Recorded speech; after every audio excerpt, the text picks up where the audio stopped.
She was just waking up from sleep. You know, when someone tries to talk to you, um, while you're sleeping, and you could be aware enough to answer the person, but you're not fully all the way there. You're not all the way woken up. That's how this woman was. It's like she had just woken up from sleep, but she was still asleep. And the person was one of her employees. It was a male employee calling her from her job, having a full blown conversation with her, and she didn't hear nothing he was saying. She was just like,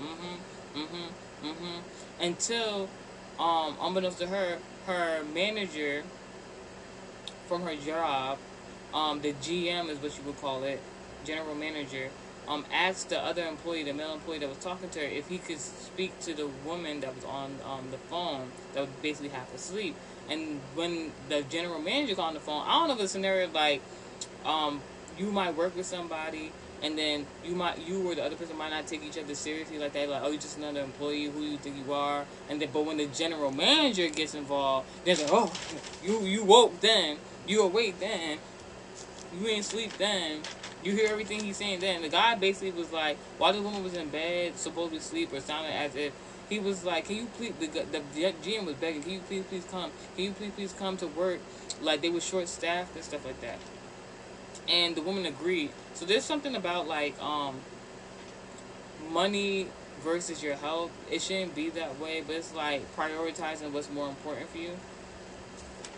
So yeah, that's what happened. Then the woman actually left that intersection to the left side of like the sidewalk basically, and there was also an abandoned club right next door, and she started moving towards that direction because there was like a whole bunch of, excuse my language, but there was a whole bunch of baby kids. They was all young men, melanated young men, that was come approaching her.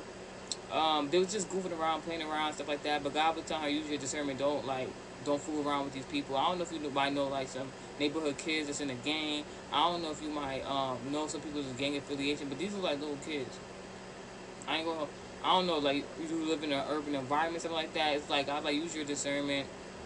I even seen something in a movie the other day. It was an African movie, and basically, these upper echelon people having to go do an event in like the village, like basically like urban area, the ghetto, and like this guy, he ran up and snatched somebody's purse. God forbid on my life. But the woman ended up, avoiding the trouble and then making it to the place of her work, and it was like very short staffed. There was barely nobody there, and it seemed like nobody was working until she got there. I'm gonna do another message.